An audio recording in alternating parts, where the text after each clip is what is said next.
Vamos explicar o que é o caminho do arco-íris primeiro. O que é o caminho do arco-íris? É aquela pirâmide que vocês já viram no meu perfil.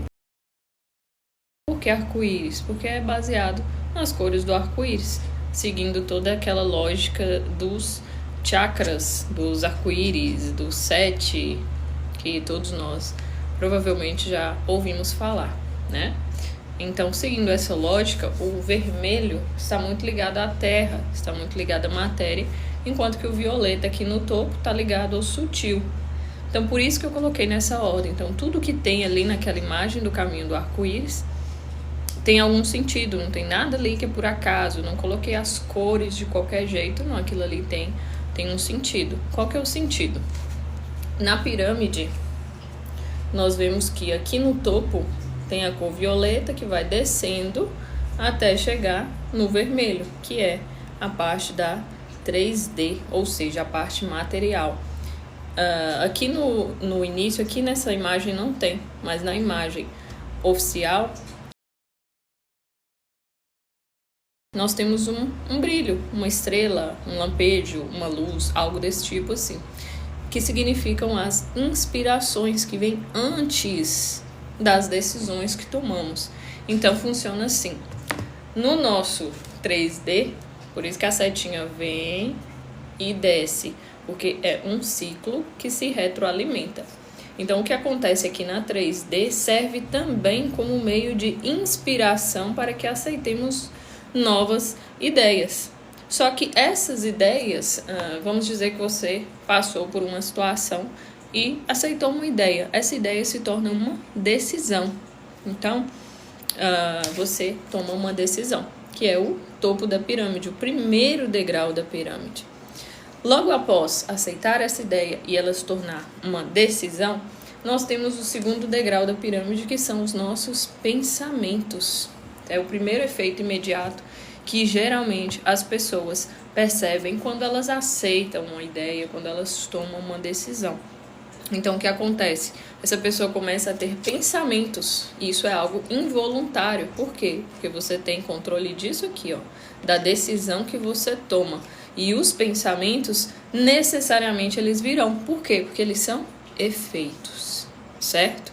Então, você começa a ter pensamentos naturalmente sobre aquela ideia que você aceitou. Esse é um dos motivos que tantas tradições filosóficas, místicas falam para você deixar os pensamentos passarem, porque o pensamento ele já é o efeito de uma ideia que você aceitou aqui em cima. E essa ideia pode vir lá do topo. Onde que é esse topo aqui? O que é esse topo? É o seu eu superior, sua essência, como você quiser chamar. Então a sua essência está o tempo todo te dando inspirações de experiências que serão agradáveis para você, porque é como se ele estivesse enxergando de cima. Então ele sabe, olha, você vai gostar, por exemplo, de ser rico. Então ele te inspira a ter as ideias de riqueza. Só que o que acontece? Nem sempre você escuta essas inspirações. E aí, a maioria das pessoas acaba aceitando ideias com base aqui no 3D. Bom, depois dos pensamentos, você já deve ter reparado que quando você pensa muito em algo, naturalmente você começa a desenvolver sentimentos em relação àquele assunto, àquela ideia que você pensa durante muito tempo. Então, o que eu observei com o tempo de atendimentos, com consultoria, com terapia, com os meus estudos, com a minha autoobservação, é que existe um padrão no ser humano de que quando ele pensa muito em algo, aquilo se tornar um sentimento. Então, o próximo degrau da pirâmide é o sentimento. Então, observe bem quando você está sentindo algo. Provavelmente você está nesse degrau aqui. Até os pensamentos e sentimentos é muito fácil você voltar atrás na ideia que você aceitou. Por quê? Porque ainda é sutil. Ainda é muito sutil e ainda não se tornou uma convicção. A convicção é a crença, que é o próximo degrau. Então, enquanto você está nesses primeiros estágios aqui, é muito fácil você simplesmente ignorar ou o pensamento ou o sentimento e voltar e aceitar uma ideia que você realmente prefere, certo? Bom, Depois do sentimento, então, vamos dizer que você está pensando e sentindo sobre aquela ideia de ser rico. Então, você já começa a ter aquele sentimento de riqueza, que é relacionado à ideia que você aceitou. Naturalmente, quando você pensa e sente, você mesmo dá um rótulo para isso de isso é real. Por quê? Porque além de pensar, você está sentindo. Então, a sensação no seu avatar, no seu personagem, é que aquilo é real, é que aquilo é verdade. Então, é nesse momento aqui que a crença se instala e você começa a ter convicção dessa ideia. Poxa, se eu estou pensando sobre isso o tempo inteiro e se eu estou sentindo, então isso deve ser real. Não é isso? Não é essa sensação que dá? Pois bem, então, na convicção, a crença está instalada. Enquanto está aqui, ainda não é crença, é apenas uma ideia que você aceitou e é como se ela estivesse sendo gerada ali e criando alguns efeitos, certo? Bom, após a convicção ainda não acabou. Então, a convicção é quando você aceita que aquilo é real, aquilo se tornou verdade para você. Você tem uma convicção naquilo. Quando você tem convicção, o próximo estágio que eu observei e eu coloquei quadriculado, porque é um estágio muito sutil e muito fácil de passar despercebido, que é o estado de entrega. Bom, esse estado de entrega é o que muitos professores desta área chamam de soltar. Então eles falam, você tem que soltar para manifestar. Por que eles falam isso? Porque se você não soltar, você fica preso aqui. Você fica com a convicção, ou o que acontece é que às vezes você chega até aqui e volta para o começo. Porque você duvida da ideia que você aceitou. Não é isso? Então, se você não entrega, não entra nesse estado de entrega, que é caracterizado por uma sensação de paz e vazio, você não desce para o próximo, que é alegria antecipada. E por que ele é sutil de se perceber? Porque quando você já passou por todos esses estágios, aceitou a ideia, teve pensamentos, teve sentimentos, entrou em convicção, aqui você praticamente não sente nada. Por isso que eu falo que aqui é um estágio de paz e vazio. Então, o que a pessoa acha? Será que eu realmente quero isso? Por que eu não estou mais pensando nisso? Por que eu não estou sentindo que isso é real? Mas eu sei que isso vai acontecer, mas por que eu não estou pensando nisso o tempo todo como antes? Porque você está aqui. Na verdade, isso é bom. É bom, sabe por quê? Porque você está próximo de manifestar. Só que se você duvida, se você questiona, se você oscila, se você não sabe mais, se você quer isso, o que acontece? Você cancela esse processo e volta lá para o início da pirâmide. Por que você volta para o início? Porque você está aceitando a ideia de não saber o que quer. E é isso que você vai criar. Então, basicamente, se você chega no estado de entrega, o que você tem que fazer? Agradecer, ficar em paz, saber que o próximo estágio é a alegria antecipada. Então, depois da entrega, que é essa sensação de paz e vazio, você chega na alegria antecipada. Por que alegria antecipada? Porque é uma alegria que vem sem nenhum motivo. E ela geralmente, ela antecede algum tipo de manifestação. Quando você está nesse estado de alegria antecipada, ou na convicção, ou na entrega, ou na alegria antecipada, todos esses juntos se caracterizam por um estado de bem-estar. Então, a alegria antecipada está muito próxima de acontecer uma manifestação na sua 3D, certo?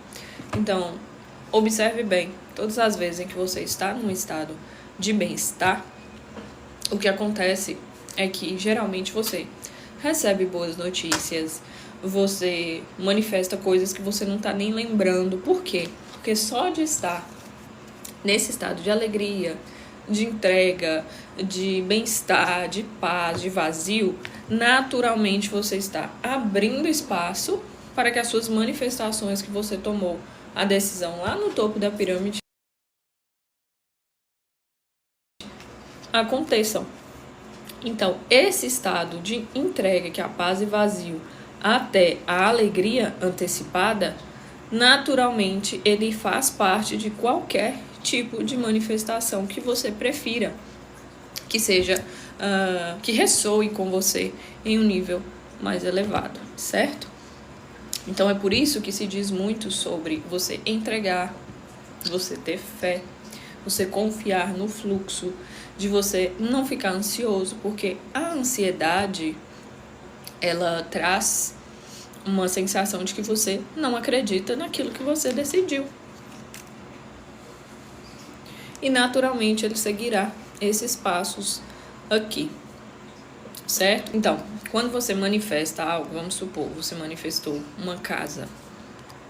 Quando você vai viver a experiência no 3D relativo àquela casa, naturalmente você vai passar por contrastes. O que são contrastes? São as dualidades da vida que se apresentam para que você tenha novas inspirações, para que você aceite novas ideias. Por quê? Daqui vai subir para cá, lembra que eu falei? O 3D serve como algum tipo de inspiração para que você aceite novas ideias também, com base, obviamente, nas experiências que você mais prefere. Então, o que acontece? Esse caminho do arco-íris é um tipo de caminho mesmo que eu desenvolvi com base nessas observações, padrões das pessoas que eu fui atendendo em mim, e vi que isso aqui se aplica à maioria das pessoas, faz muito sentido, ressoa muito. Então, quando você segue isso aqui, naturalmente você vai ver que só de você me ouvir explicar sobre isso já faz todo o sentido na sua mente. Por quê? Porque é um programinha, como se fosse um programinha que já está instalado aí, eu só consegui pegar o código de como esse programa funciona, estou passando para você. Só que, como tudo na nossa realidade são ideias e crenças, você pode aceitar essa ideia, se guiar por aqui e perceber, né, as suas manifestações, em qual nível você está, em qual estágio você está das suas manifestações, para facilitar o seu caminho, para que você não tenha que construir um outro caminho para você, porque você pode. Você pode construir um caminho para você? Pode. Você precisa construir? Já tem um aí. Então, quando você se mantém daqui para baixo, sem muitos pensamentos, sem muitos sentimentos, basicamente nesse estado da convicção, da entrega ou da alegria, você naturalmente vai manifestar tudo aquilo que você prefere, tudo aquilo que você já aceitou como ideias, todas as suas cocriações aconteçam. Porque muitas vezes o que acontece é que as pessoas ficam nesse degrau dos pensamentos aqui, pensando sem parar. Enquanto você está pensando sem parar, você não está em nenhum desses, porque quando você está muito alegre, geralmente não tem nenhum tipo de pensamento, parou? Você só está alegre. A alegria, ela vem, é só ela que está ali. Então, esse estado de bem-estar é o seu natural. E ele te ajuda a entrar nesse fluxo das suas manifestações. Em último caso, em última análise, você precisaria simplesmente entrar no estado de alegria contínua e aceitar suas ideias, certo? Por quê? Porque se você entra nesse estado aqui, alegria, né? Isso significa que você está perto de manifestar alguma coisa. Alguma coisa você vai manifestar se você estiver alegre. Pode ser que seja uma ideia que você aceitou hoje, pode ser que seja algo que você não está nem lembrando que você aceitou, mas alguma coisa você vai manifestar no estado de alegria, certo? E às vezes você não precisa nem passar por tudo isso aqui, não. Existem momentos em que você toma a decisão e imediatamente você já tem convicção daquilo. Já perceberam? Às vezes você aceita uma ideia e você toma convicção daquilo imediatamente. Seria o ideal, né? Não precisar passar por todos esses estágios, mas pode acontecer. Mas geralmente não é o que acontece. Então, qual que é geralmente a dificuldade das pessoas? É olhar para o 3D, que está diferente. Por quê? Porque você acabou de aceitar a ideia. Vamos supor que o primeiro efeito que você teve foram pensamentos daquela ideia. O 3D ainda está diferente porque não materializou, porque você ainda não chegou na convicção necessária para que aquilo se materialize, não teve a alegria antecipada. Então, quando você olha para o 3D, para a matéria, para o externo, e está diferente, e você olha para isso e fala, ainda não materializou, está diferente. O que você está fazendo? Aceitando esta ideia, não materializou. E às vezes você aceita essa ideia e você pula direto para a convicção de que não materializou. E aí o que vai manifestar antes? Aquilo que você tem mais convicção. Então a convicção sempre vai ser o seu guia. Por quê? Porque ela está aqui no meio do caminho. Se você ainda não está 100% convicto daquela ideia que você aceitou, então provavelmente você está aqui, ó, ou nos pensamentos ou nos sentimentos. Você ainda não tem uma crença naquilo, ainda não se tornou uma crença. Porque se tornar uma crença, você já não pensa tanto naquilo, você não tem aquelas considerações de como vou resolver isso, o que eu tenho que fazer para que isso aconteça.